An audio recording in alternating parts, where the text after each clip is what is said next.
Olá pessoal, eu sou a Ruth de Curitiba. Neste canal mostro como é a vida de uma japonesa casada com um brasileiro vivendo aqui no Brasil. Nos últimos tempos, trouxe vários vídeos de viagem, atrás do outro, mas desta vez resolvi gravar vídeo mais do nosso dia a dia. Espero que vocês gostem de ver pouco da rotina no Brasil pelos olhos de uma japonesa. ブラジルライフ。おはようございます。ただいま朝の6時46分。今は一番日の出が遅い時期なので、外はまだ暗いです。最近知ったんですが、ブラジルでも数年前までサマータイムが導入されてたんですよね。日本人の私からすると馴染みのないサマータイムってなんかかっこいいなと思います。あまり節電などの効果がなかったので廃止されたとのことですが、明るい時間が長くなるなら復活してほしいなと個人的には願ってます。でもまだ暗い静かな早朝にガサゴソ動くのもなんか朝の時間を独り占めしているようで楽しいです。朝一は白湯を飲んでヨガでストレッチをするところから始まります。私は特別健康オタクでもないですが、最近思うのは20代の頃は何を食べても睡眠時間がどれだけ短くても体の中にエネルギーの貯金みたいなものがあって、翌日には何事もなかったように修復してくれる感じだったんですけど、30代半ばを過ぎてくると体に取り入れるものとか日々の行動がダイレクトに体調とか肌に現れてくるなっていうことです。今は特別これといった将来のビジョンとかは思い浮かばないけど、こんなことがしたいなって思った時にいつでもちゃんと体がそれについていくようになるべく老化のスピードは遅らせたいところです。日本ではヨガなんて無縁だったけど、ブラジルに来てからこれはいいかもと思い気づけば毎朝するように。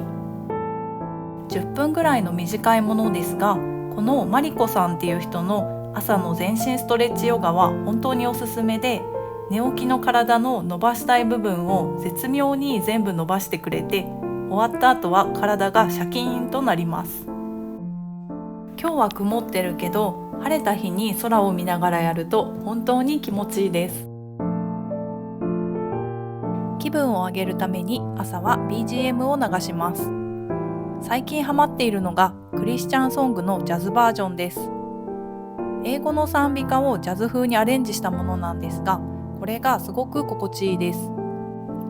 家の中がまるでカフェになったような雰囲気で、主張しすぎず自然と生活に馴染んでくれるのでとてもおすすめです。ストレッチが終わったら読書タイム。私は聖書を読んでいます。最近気づいたんですが、私がブラジルでの生活を心地よく感じる理由の一つは、キリスト教がとても自然に日常へ溶け込んでいることなのかもしれません。特に最近驚いたのが、子供向けのテレビ番組でクリスチャンソングがずっと流れているチャンネルがあったこと。それだけでなく、クイズ番組のようなバラエティ番組でも参加者の方が突然神様によって人生が変えられましたと語り始めたりするんです。しかも周りの人たちも特別なこととしてではなく、ごく自然に受け止めているんですよね。個人的な宗教の話を地上波のテレビですること自体、日本では考えられないので、本当に驚きました。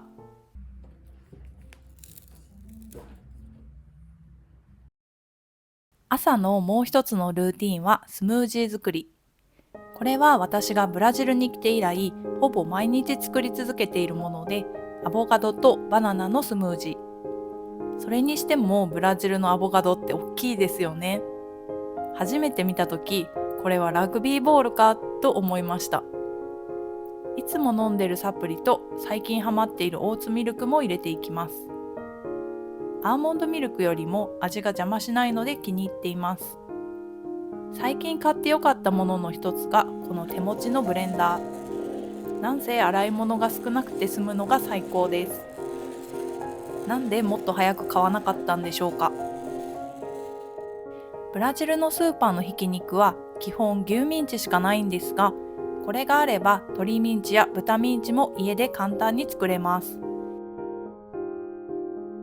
おしゃれな YouTuber さんたちはきっと洒落たグラスに入れて飲むところですが、私は洗い物を増やしたくないのでこのまま失礼します。生クリームが入ってるのかと思うぐらいめちゃくちゃクリーミーで美味しいです。日本ではアボカドはちょっと高級品でなかなか毎日は食べれないから、このスムージーのためだけにでもブラジルに居続けたいって思えるぐらい絶品です。いつの間にか晴れてきました。ちなみに今週の栗千葉の天気はこんな感じ。基本曇りの日が多い地域なので、たまに太陽が出てくるとここぞとばかりに日光を浴びに行きます。日本で働いていた時は日中家にいることがほぼなかったので、あんまり意識していなかったですけど、家で過ごすことが多くなった今、太陽の大切さを身に染みて感じています。ちょっと諸事情があって最近新しいアパートを探してるんですけど、やっぱり日当たりは大事。ちなみにこの物件探しがなかなか苦戦してて、この10年で栗千葉の賃貸の値段が2、3倍ぐらいに上がってるらしいですね。ずっと住み続けるところではないから、ある程度は妥協も必要ですが、なかなか予算内で完璧なアパートに出会うのは難しいです。キッチンは理想だけど日当たりが悪かったり、日当たりはいいけどめっちゃ狭かったり、そしてエアコンを置ける賃貸がほぼないんですよね。新しめのモダンな物件は置けるところもあるけど、値段が高すぎて手が出ません。でも面白いのが、どんな物件でもシュラスコを焼く窯はついていたりして、日本人の私からするとシュラスコよりも先にエアコンをつけてほしいところなんですけど、やっぱりブラジル人にとってシュラスコはエアコンと同じぐらい大事なんだなと感じました。日本だと賃貸アパートのベランダでバーベキューなんてしてたら近所から苦情が来そうですが、ブラジルの人たちは日常的に使ってるんでしょうか。ちなみにこちらは最近見つけた激うまエスペチーニョのお店。お肉が柔らかくてジューシーで、これから常連になると思います。確かにこれがベランダで毎日調理できて、夜景を見ながら食べれたら最高の生活かもしれませんね。という感じであっという間にお昼。お昼ご飯は基本前の日の残り物が多いです。今日はクタクタになった肉じゃが、炊き込みご飯のおにぎり、日本から持ってきたインスタント味噌汁とビーツのサラダです。一人で静かに食べる昼食も悪くはありません。よくいろんな人からブラジルでいつも何食べてるのと聞かれますが、ブラジル料理と日本食と半々ぐらいでしょうか。特にブラジル料理のフェージョンは日本食にも意外と合うのでよく作ります。お昼を食べたらしばらくはキッチンにこもります。夕飯を作ったりサラダのストックなども作っていきます。今日の夕飯は味噌チキンのグリルとフェージョン。最近友達にめっちゃいい醤油を教えてもらいました。ダイソーに売ってる日本では聞いたことのない名前の醤油なんですけど、お値段もお手頃でちゃんと日本の醤油の味がするんです。もちろんキッコーマンの醤油はスーパーでも売ってるんですけど、日本の4、5倍の値段がするのでなかなか手が出せません。でもこの醤油はほんとぜひ皆さんに試してほしいです。お味噌はいつも桜さんの白味噌を使ってたんですけど、今回いつも通り買ったらなんと中身が赤味噌でした。野菜とか肉とかの生鮮食品は同じ棚に並んでても品質の差が大きいので、いつもよく見て匂いも嗅ぎながら慎重に買い物するんですけど、まさか蓋を開けて中身を確認するところまでは頭が回らず、いい勉強になりました。なんか日本で生活してるとお店に並んでる商品って検品されたものが並んでると思うんですけど、ブラジルでは基本自分たちで検品するスタイルだなと思います。なので何かあっても自己責任。日本だったら激おこ案件でも、ブラジルだとまあしょうがないかというマインドになってきている自分がいます。気分が乗っている日はお菓子なんかも作ります。最近よく作るのが抹茶のチョコチップクッキー。ブラジル人夫もこのクッキーに感激していて、今まで食べたクッキーの中で一番美味しいととても喜んで食べてくれるので、そんな顔を見たら毎日でも作りたくなってしまいますね。ちなみに料理やお菓子作りをしている時間は私にとって瞑想のような時間。生地の感触を確かめたり、焼ける香りを感じたり、材料の色の変化を眺めたり、自然と五感に意識が向くので、頭の中をぐるぐるしていた考え事から離れて、今この瞬間に集中できる気がします。料理は私にとって暮らしの中でできるマインドフルネスのようなものなのかもしれません。ちなみに平日はなるべく甘いものは控えているので、週末のご褒美まで冷凍しておきます。とはいえ小腹は空くので、そういう時はさつまいもを食べます。オーストラリアに住んでた時はなかなか日本のような食感と甘さのものは見つけられなかったんですけど、ブラジルでは日本のようなさつまいもやかぼちゃが気軽に手に入るので嬉しいです。スティック状に切ってオリーブオイルを絡めてエアフライヤーに入れるだけ。ブラジルに来てからエアフライヤーは私の生活必需品となりました。キッチンも汚れないし、揚げ油もいらないので、本当便利だしヘルシーなんですよね。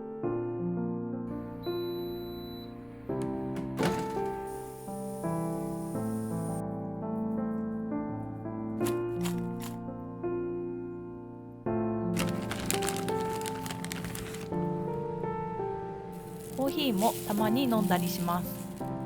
最近スーパーで美味しいコーヒーを見つけました。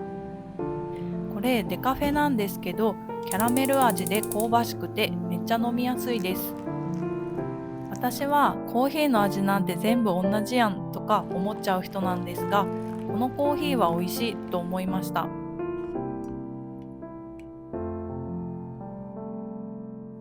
最近ミルクを泡立ててから入れると美味しいことを発見。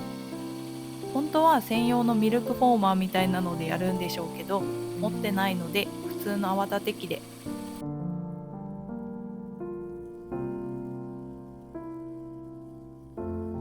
なんちゃってカプチーノの完成。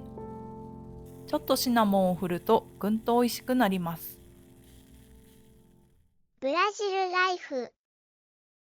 ティータイムをしながら YouTube のパソコン作業。皆さんいつもご視聴と温かいコメントを本当にありがとうございます。どうしても家で一人で作業してると、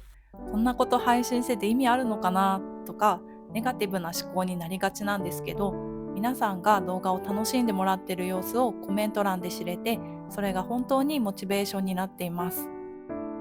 実は最近はコメント欄だけではなく、実際に視聴者さんとお会いする機会も増えました。ブーチさんの動画は忙しい日常の癒しになってるよというお声を直接いただけて、こんなチャンネルでもどこかで誰かのお役に立ててたんだなぁと改めて実感できて、これからも頑張ろうと思いました。最近ようやく録音用のピンマイクをゲット。実は今までビデオのアフレコは全部 iPhone に直接吹き込んでたんですけど、どうしても雑音を拾っちゃうので、いい感じに喋ってても途中でブーンとバイクの音とかが入ると、その度に撮り直して結構苦戦してました。ノイズキャンセルがついてて、もうこれでストレスなく録音できるのが本当に嬉しいです。これもなんでもっと早く買わなかったのかシリーズの一つです。そんなこんなであっという間にもう夕方。旦那さんの帰宅時間です。ゆっくりしているようで意外と時間って早く過ぎるんですよね。そういえば皆さん、ワールドカップがいよいよ始まりましたね。今これを編集しているのは6月13日の土曜日。今夜はいよいよブラジルの初戦。今回は日本とブラジル、応援する国が2つあるから2倍楽しめそうです。どっちも勝ち上がっていって日本とブラジルの試合が見れることを期待しています。スーパーもどこもかしこも国旗だらけ。いろんなグッズも売っています。このポップコーンのケース、スコアが書けるようになっててすごいですよね。前から思ってたんですけど、ブラジルの人ってみんな国旗を愛しているなぁと思います。家のベランダに国旗を掲げてるお家もたくさん見かけるし、車にも国旗をつけて走らせていたり、日本で車に国旗がついてたら総理大臣でも乗せてるのかなって思っちゃいますよね。これは私の個人的な意見ですけど、日本の日の丸の国旗ってどうしても戦争を連想させるというか、あんまり明るいイメージがないんですよね。デザインも単調すぎてあまり映えないというか、やっぱりアメリカとかブラジルみたいに国旗に星が入ってるとかっこいいなぁなんて思っちゃいます。何かイベントがあるたびにブラジルでみんな国旗を掲げて盛り上がってる姿を見ると少し羨ましい気持ちになります。ちなみにブラジルではワールドカップで自分の国の試合がある日は仕事や学校が休みになるらしいです。これは本当驚きですよね。サッカーファンじゃなくても全国民総出で応援したくなっちゃいそうです。ちなみに私もこれから串焼きを食べながらブラジル人のお友達とサッカー観戦、デザートのプリンを作ってます。ちょっと前まではブラジル人のお友達と一緒にサッカーを観戦するとか想像もしてなかったけど、この YouTube をきっかけでいろんな人とつながれて本当にありがたいです。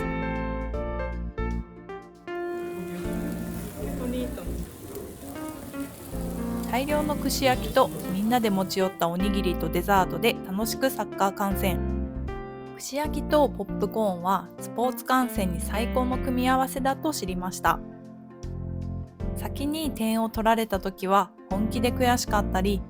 ブラジルがゴールを決めた時は心から喜んでる自分がいて、自分の中にもブラジル愛がちゃんと芽生えてるんだなと気づいた瞬間でした。日本とブラジルがもし対戦することになったら、自分の心がどう動くのか楽しみです。Então, vou ficando por aqui hoje. Muito obrigada por terem aguentado até o final este vídeo de uma japonesa comum falando sozinha sobre várias coisas. Nos vemos no próximo vídeo. Tchau, tchau!